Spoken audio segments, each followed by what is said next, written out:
Hi guys, எல்லாருமே எப்படி இருக்கீங்க?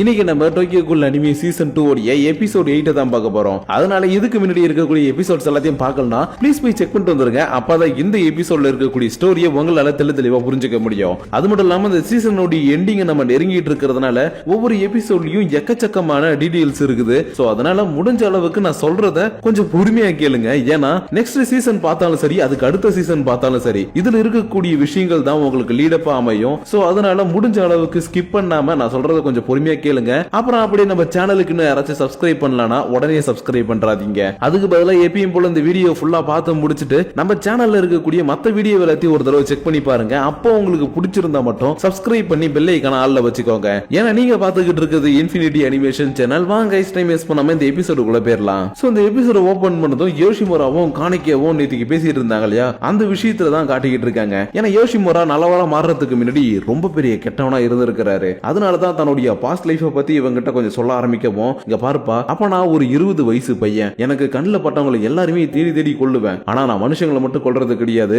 என்னை சுத்தி இருக்கக்கூடிய கோல்ஸையுமே சேர்த்து கொண்டேன். ஏன்னா என்னுடைய வாழ்க்கையில தனிமை அதிகமா இருந்தது. எனக்கு அடுத்து என்ன பண்றதுனே தெரியல, குழப்பம் பிடிச்ச மாதிரி சுத்திக்கிட்டே இருந்தேன். அப்ப எனக்கு ஒரு வழியை காட்டுற மாதிரி ஒரு ஆர்கனைசேஷனை சேர்ந்தவங்க எனக்கு ஒரு வேலையை கொடுத்தாங்க. அதாவது மத்தவங்களை தேடி தேடி கொள்றது. அப்படிப்பட்ட ஒரு வேலையை செஞ்சாலும் என்னுடைய வாழ்க்கையில இருக்கக்கூடிய அந்த தனிமை மட்டும் போகவே இல்லை. அதனால சரி ஓகே, இந்த வேலையை நம்ம செய்ய வேணான்னு நான் ஒரு காஃபி ஹவுஸ்ல உட்கார்ந்து ஒரு நாள் ஃபுல்லா யோசிச்சுக்கிட்டே இருந்தேன். அப்பதான் என்னுடைய வாழ்க்கையை மாத்தக்கூடிய ஒரு தேவதையை அந்த இடத்துல நான் மீட் பண்ணேன். அவகிட்ட எனக்கு பேசுறதுக்கு ரொம்பவே பயமா இருக்கும். இருந்தாலும் அவ என்ன பார்த்து கொஞ்சம் கூட பயப்படாம சந்தோஷமா என் கூட பேச ஆரம்பிச்சா. ஏன்னா அவளும் என்ன மாதிரி தான், அப்பா அம்மா யாருமே கிடையாது, ரொம்ப தனிமையில வாழ்ந்த ஒரு பொண்ணு. அதனால என்ன பார்த்ததுமே அவளுக்கு பிடிச்சு போச்சா என்னன்னு தெரியல, என் கூட ரொம்பவே நெருக்கமாயிட்டா. இருந்தாலும் எனக்குள்ள ஒரு பயம் இருந்துகிட்டே இருந்தது. ஏன்னா நான் ஒரு கோல், இவ ஒரு ஹியூமன். அப்படி இருக்கும்போது எப்படி செட் ஆகும்னு ரொம்ப குழப்பம். அதுக்கேத்த மாதிரி தான் ஒரு நாள் நான் ஒரு கோல் என்ற விஷயம் அவளுக்கு தெரிய வந்துருச்சு. அதனால அவளையும் கொன்னுடலாம், இதுக்கப்புறம் நம்ம வாழ்க்கையில யாருமே கிடையாதுன்னு அவளை கொல்றதுக்காக போன நேரத்துல அவ பண்ண ஒரு விஷயம் என்னுடைய வாழ்க்கையை மொத்தமா புரட்டி போட்டுச்சு. ஏன்னா அவ என்ன அக்செப்ட் பண்ணிக்கிட்டா. நீ எப்படி இருந்தாலும் பரவாயில்ல, நீ யாரா இருந்தாலும் பரவாயில்ல, எனக்கு உன்னுடைய அன்பு மட்டும் தான் தேவைன்னு அவ என்கிட்ட அன்பை மட்டும் தான் எதிர்பார்த்தா.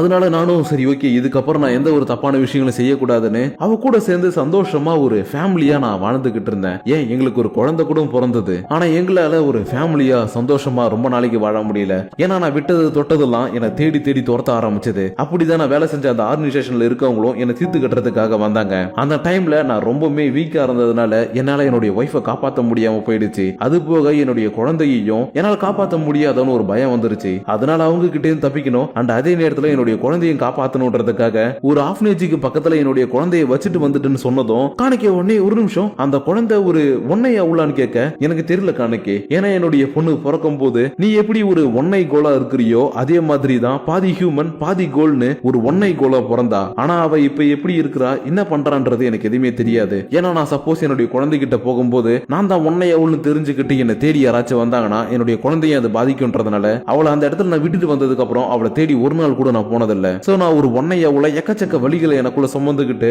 ஒரு நார்மலான லைஃப் உங்க கூட சேர்ந்து இந்த இடத்துல வாழறேன்னா எனக்குள்ள எந்த அளவுக்கு வழிகள் இருக்குன்றத உனக்கு நான் சொல்லி புரிய வைக்க வேணாம். அதனால நீ புரிஞ்சுக்கோ காணிக்கே, உனக்குள்ள இருக்கக்கூடிய பவர்ஸை நீ அக்செப்ட் பண்ணிக்கோ, அது மேல ஃபோக்கஸ் பண்ணு. அப்பதான் உன்னால அதை கண்ட்ரோல் பண்ண முடியும். இல்லனா அந்த பவர்ஸ் உன்னை கண்ட்ரோல் பண்ண ஆரம்பிச்சிடும். சோ உனக்குள்ள இருக்கக்கூடிய பவர்ஸ் மேல ஃபோக்கஸ் பண்ணுன்னு உனக்கு நிறைய அட்வைஸ போட்டு இவர் நேத்திக்கு அனுப்பி வச்சிருக்காரு. அதனால இன்னைக்கு யோஷிமுரா தன்னுடைய ஒர்க் எல்லாத்தையும் முடிக்க போற நேரத்துல வெளியில பனி பெய்யறத பார்த்ததும் பரவாயில்ல, எல்லா விஷயங்களும் நல்லதா தான் போயிட்டு இருக்குது. அது மட்டும் இல்லாம இதுக்கப்புறம் நான் பண்ண வேண்டிய விஷயங்களும் நிறைய இருக்குது. அதனால அதை பத்தி இன்னைக்கு எல்லாரும் வந்ததுக்கு அப்புறம் நான் பேசணும்ன்ற மாதிரி யோசிச்சுக்கிட்டே இருக்கேன். இன்னொரு பக்கம் நம்ம டோக்காவுடைய ஃப்ரெண்டும் ரொம்பவே சந்தோஷமா இருக்கிறாங்க. ஏன்னா இப்ப இவங்க ரெண்டு பேருமே எங்களுடைய காலேஜ் டேஸ் முடிக்க போறாங்க. சோ அப்படி முடிச்சிட்டாங்கன்னா அடுத்தது ஏதாச்சும் ஒரு ஒர்க்குக்கு போகணும் இல்லையா, அதனாலதான் இவங்க ரெண்டு பேரும் செம்ம ஹாப்பியா, இங்க பாருப்பா நம்ம படிச்சு முடிச்சதுக்கு அப்புறம் அந்த வேலைக்கு போகணும் இந்த வேலைக்கு போகணும்னு சொல்லி நிறைய விஷயங்களை பேசிக்கிட்டு வந்துட்டு இருக்க. டோக்கா எதுவுமே பேசாம அமைதியா இருந்திருப்பா.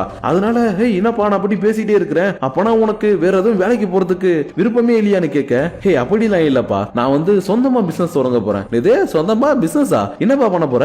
அதாவது காஃபி ஹவுஸ் இருக்கு இல்லையா, அதே மாதிரி நான் ஒன்னு பண்ண போறேன்னு சொல்லவும், ஓஹோ அப்ப அன்டேக்கு காஃபி ஹவுஸ் நீ டேக் ஓவர் பண்ண போற அதானே? அப்படிலாம் இல்ல, நான் கொஞ்சம் வித்தியாசமா பண்ண போறேன் அப்படின்ற மாதிரி இவ சந்தோஷமா சொல்லிக்கிட்டு இருக்கும்போது இன்னொரு பக்கம் அந்த ஈகினோரி இருக்காரு இல்லையா, அவரு 20th வார்டோட ஹெட்டை மீட் பண்றதுக்காக வந்திருக்காப்ல. ஏன்னா ஐகிரிட்ரியோட லீடர் அன்டேக்குள்ள ஏதோ ஒன்னு தப்பா நடக்குதுன்னு கொளுத்தி போட்டு போனா இல்லையா, அந்த விஷயத்தை நம்பிக்கிட்டு இவர் நேத்திக்கு போயிட்டு விசாரிச்சுட்டு வந்திருப்பாரு. பட் இவருக்கு எந்த ஒரு டீட்டெயிலும் சரியா கிடைக்கலன்றதுனால இவர் டைரக்டா 20th வார்டோட ஹெட்டை வந்து மீட் பண்ணி இந்த மாதிரி அன்டேக்குன்னு ஒரு ஆஃபீஸ் உங்களுடைய வார்டுல இருக்கு, இதை பத்தி உங்களுக்கு ஏதாச்சும் தெரியுமான்னு கேட்க, கேட்க, ஆமாப்பா நீ சொல்றபடி எங்க வார்டுல ஒரு காஃபி ஹவுஸ் இருக்கு, அது மட்டும் இல்லாம அந்த காஃபி ஹவுஸ்ல ஒரு பெரியவர் இருக்காராம், அவர் கொஞ்சம் மிஸ்டீரியஸ் பர்சன்ற மாதிரி நிறைய பேர் எனக்கு ரிப்போர்ட் பண்ணியிருக்காங்க.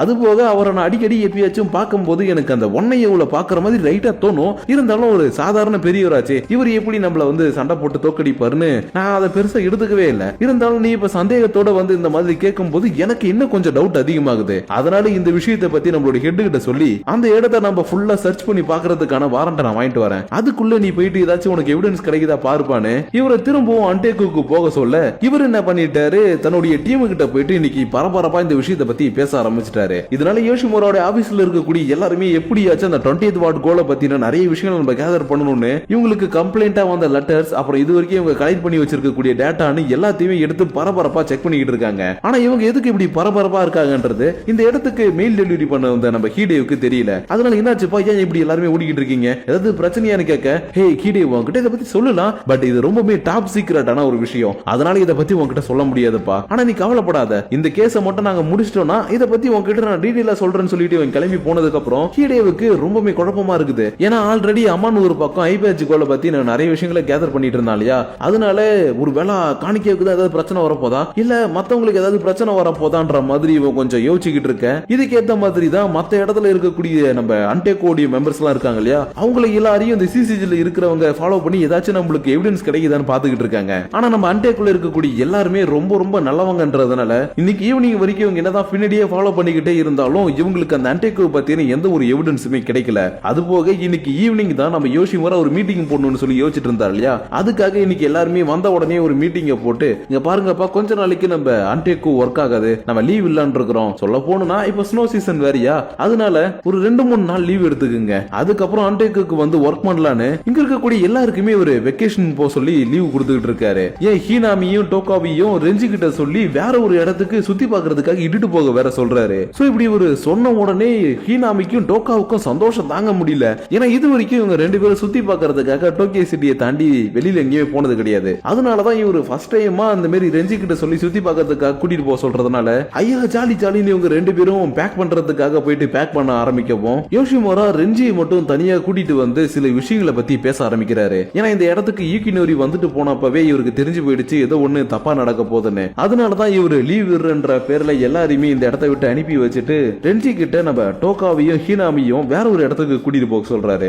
ஏன்னா அவங்க 2 பேரும் தான் இந்த அண்டேக்குள்ளே ரொம்பவே சின்ன பசங்க, அதனால அவங்க லைஃப்ல நிறைய விஷயங்களை அவங்க பார்க்க வேண்டியது இருக்குதுன்றதுனாலதான் இவர் இங்க நடக்கக்கூடிய பிரச்சனைக்கு நடுவில் அவங்க வர வேணாம், அவங்களை எங்கேயிருந்து நீ கூட்டிட்டு போனு ரெஞ்சி கிட்ட என்ன பண்ணணும் ஏது பண்ணணும்ன்றது எல்லாத்தையுமே தெல்ல தெளிவா சொல்லி முடிச்சதுக்கு அப்புறம் இவர் கூட டோகாவையும் ஹீனாமியும் அனுப்பி வச்சுட்டு கொஞ்ச நேரம் வெயிட் பண்ண இந்த இடத்துக்கு கரெக்டா ஈகினோரி வந்துட்டாரு. ஏன்னா இவர் வருவாருன்னு இவருக்கு ஆல்ரெடி தெரியும். அது மட்டும் இல்லாம இவர் போடுற காஃபினா ஈகினோரிக்கு இப்ப ரொம்ப பிடிச்சிருக்குது இல்லையா, அதனால இந்த காஃபியை குடிச்சிட்டு எங்க போன தடவை போட்ட காஃபியை விட இந்த தடவை போட்ட காஃபி வெறித்தனமா இருக்குங்க, எப்படிங்க இதெல்லாம் போட கத்துக்கிறீங்க, ஒருவேளை இந்த பீன்ஸ் தான் வித்தியாசப்படுதா இல்ல என்னன்னு எனக்கு தெரியலங்கன்ற மாதிரி இந்த காஃபியை பத்தி என்னென்னமோ பேசிக்கிட்டு இருக்க யோஷிமுராவுக்கு இவர் ஏன் இப்படி பேசுறாருன்ற விஷயம் நல்லாவே புரியுது. ஏன்னா இவரால டைரக்டா இவர் தான் ஒன்னை கோளாறு கேட்க முடியாது இல்லையா, அதனாலதான் இந்த மாதிரி மழுப்பி பேசவும் இவரையே கண்டுபிடிச்சிட்டு சரி ஓகே இவனுக்கு நம்ம சரியான ஒரு விளக்கத்தை கொடுப்போம்னு, இங்க பாருப்பா பீன்ஸ்ல எந்த ஒரு வித்தியாசமும் கிடையாது, அதை நம்ம எப்படி பதப்படுத்துறோம் அது எப்படி நம்ம யூஸ் பண்றோம்ன்றதான் ஒரு காஃபியோட டேஸ்ட் மாறும். சோ நான் உனக்கு சொன்னது புரியுதாப்பான்னு கேட்கவும் இவரும் ஓகே இந்த பிலாசபி எனக்கு புரிஞ்சிருச்சு, ஆனா இப்ப நான் உடனே இங்க இருந்து கிளம்பி ஆகணும், ஏன்னா